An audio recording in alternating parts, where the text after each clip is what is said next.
राशिद, राशिद अब खा लो नहीं तो सारे खिलौने छीन लूंगी। आगर राशिद, थप्पड़ पड़ेगा जोर से अब। क्या हुआ फरजाना, फूल सी जान से थप्पड़ की बात कर रही हो? तो आप ही खिला लीजिए ना इसे, प्यार से लीजिए। अरे क्या हो गया, इतनी छोटी छोटी बातों का इतना बड़ा बखेड़ा बना रही हो तुम? छोटी बातें? घर का सारा काम ऐसे का ऐसे पड़ा हुआ है, अब तक आपका खाना तक नहीं बनाया मैंने। तो बाहर से खा लूंगा, कुछ मंगवा लूंगा। तुम दिमाग खाना बंद करो। क्यों ना खाओ दिमाग? एक छोटा सा काम कहा था आपसे कि उस कौसर की जगह किसी और को ले आइए काम करने के लिए, क्या किया आपने? कुछ नहीं। अरे तो कोई आसमान से थोड़ी टपकेगी तुम्हारे लिए, कोशिश कर रहा हूँ ना। नहीं कर रहे हो।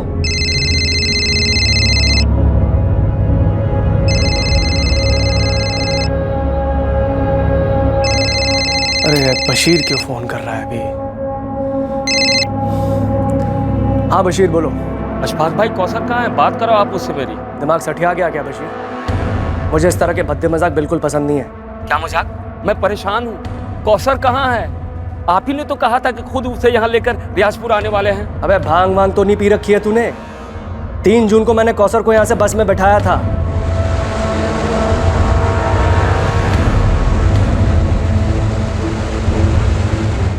और ईद के 1 दिन पहले वो रियाजपुर पहुंच गई थी।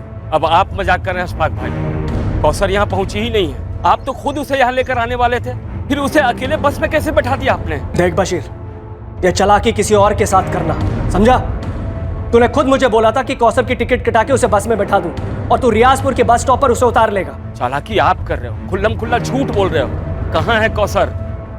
कौसर अंसारी, उम्र 12 साल 2 महीने, घर काम करने वाली बाल मजदूर।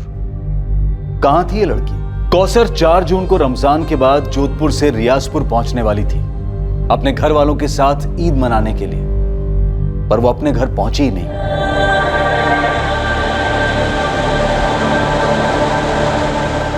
कौसर अंसारी की कहानी दिल को झकझोर देने वाली दास्तां है। एक ऐसा रोंगटे खड़े कर देने वाला हादसा जो देश के कई हिस्सों में कई लड़कियों के साथ आए दिन होता आया है और इस वक्त भी हो रहा है।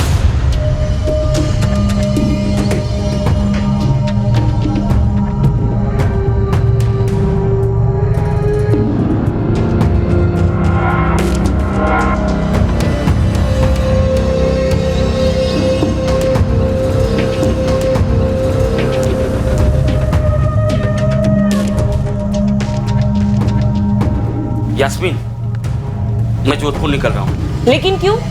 अशफाक भाई ने कहा था कि वो खुद ही कौसर को छोड़ जाएंगे। वो नहीं आ सकते, कुछ काम निकल आया है उनका, मुझे ही जाना पड़ेगा। सुनो, कुछ पैसे हैं क्या? देखती हूँ। 300 है। ठीक है। अच्छा सुनो। हाँ। कौसर ठीक तो है ना? ईद पर भी नहीं आई। अशफाक भाई ने तो कहा था कि ईद पर उसे भेज देंगे। यास्मीन, मैं अभी निकलता हूँ, वहां पहुंचकर फोन करूंगा।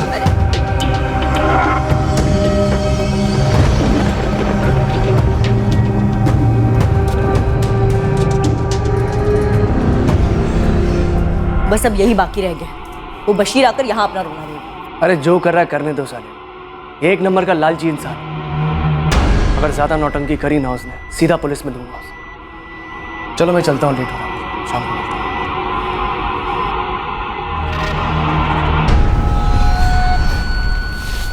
अस्सलाम वालेकुम मंजू बहन।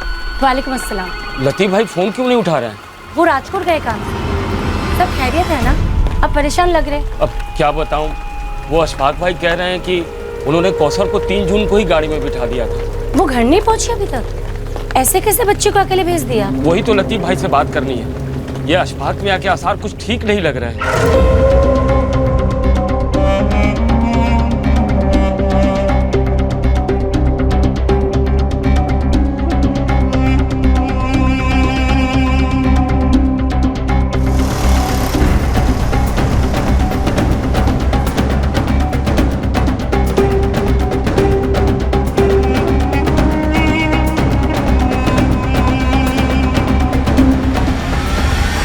अशफाक भाई, इससे पहले बशीर यहाँ धमक जाए, हम पुलिस को पहले ही बता देते हैं। नहीं नहीं, इसकी कोई जरूरत नहीं है। मैं क्या डरता हूँ उससे?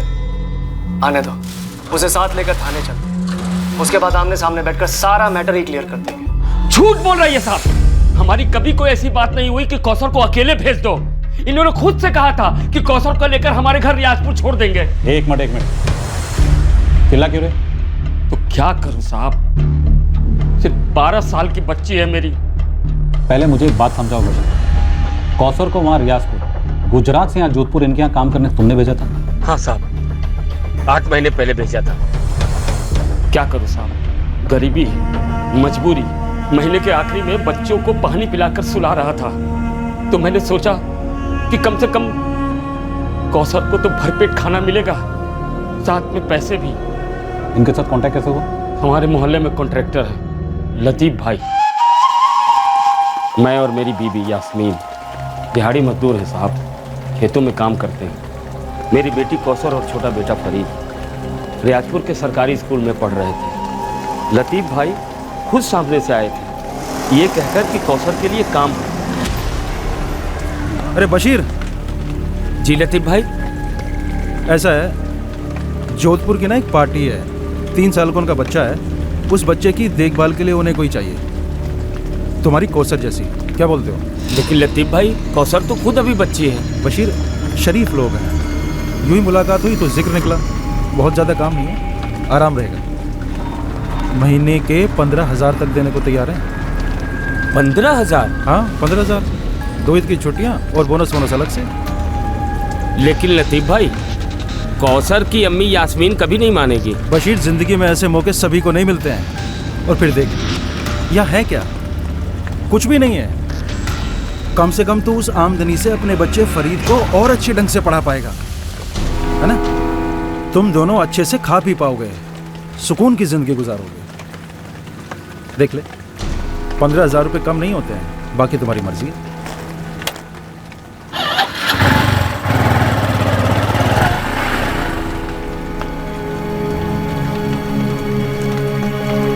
ना, मैं नहीं जाने दूंगी कौसर। अरे वो भी जोधपुर, इतनी दूर, बच्ची है अभी वो। अरे वो सब ठीक है, लेकिन कौसर उतनी छोटी भी नहीं है, 12 साल की है। अच्छा एक बात बता, जब फरीद 3 साल का था और हम दोनों बाहर काम करने जाते थे, तो उसे कौन संभालता था? कौसर ही ना। वो बात अलग है, मैं कौसर को नहीं भेजूंगी। सोच यास्मीन, 15,000 मिलेंगे, इस पैसे से हम क्या कर सकते हैं? फरीद को आगे भी पढ़ा सकते हैं। अच्छा एक बात बता, हम दोनों मिलकर कितना कमा लेते हैं? और कौसर का क्या? हाँ, वो अभी से काम करेगी, उसकी पढ़ाई का क्या? अरे नहीं, वो लतीफ भाई ने कहा है, वो जो अशफाक भाई है ना, वो कौसर को रात के स्कूल में दाखिला करवा देंगे। और सुन, पढ़ाई का सारा खर्चा भी वही उठाएंगे। मेरा दिल नहीं मान रहा। देखो यास्मीन, कौसर को तो अपनी जिंदगी संभालनी ही है, तो अभी से क्यों नहीं? और वैसे हम लोग भी जो जिंदगी जी रहे हैं, उसे जिंदगी थोड़े ना कहते हैं। देखो, अल्लाह ने एक मौका दिया है, हम जज्बाती होकर उसे गवा नहीं सकते। मान जाओ यास्मीन, मान जाओ।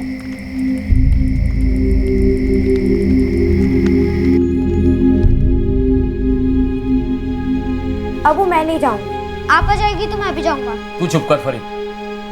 एक उनका 3 साल का बेटा है राशिद, वो भी फरीद जैसा ही है। पर फरीद तो नहीं है ना अब्बू। वहाँ अच्छे से रहेगी, इससे सबका अच्छा होगा। मुझे दूर भेजकर आपको अच्छा लगेगा? अच्छा इस बात का लगेगा कि जो हम दोनों तुझे कभी नहीं दे सकेंगे, वो तुझे वहां मिलेगा। और तुम्हें भी अच्छा लगना चाहिए कि तुम्हारी वजह से तुम्हारे अम्मी अब्बू और छोटे भाई फरीद की जिंदगी बेहतर होगी। देख, अब तू बच्ची नहीं रही, घर की तरफ तेरी जिम्मेदारी है। अगर तू सचमुच हमसे प्यार करती है ना, तो कभी ना नहीं बोलेगी।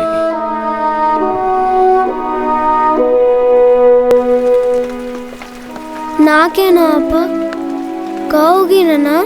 वो लोग सिर्फ तुमसे काम करवाएंगे, तुम्हें बिल्कुल अच्छा नहीं लगेगा, रोना आएगा, तुम्हें हमेशा हमारी याद आएगी और हमें तुम्हारी। मत जाना, मैं कह दे रहा हूँ। चलो, बच्ची तो ना समझ है, लेकिन तुम्हें बेअक्ल होने की जरूरत नहीं है। वो तो लतीफ भाई हम लोगों के हमदर्द हैं, इसलिए 1 दिन का समय और दिया है मुझे। अब हम और देर नहीं कर सकते हैं, समझी? अरे मेरी बात सुन रही हो कि नहीं? सुन रही हूँ, पर मेरा दिल नहीं मान रहा। दिल होता ही है पत्थर रखने के लिए। तुम मना कर रही हो, इसलिए बच्ची भी नानुकुर कर रही है। समझाओ उसे कि महीने के 15,000 क्या होते हैं। किसी भी तरह मनाओ उसे। अगर हम लोगों ने ये मौका छोड़ दिया तो जिंदगी भर पछताना पड़ेगा।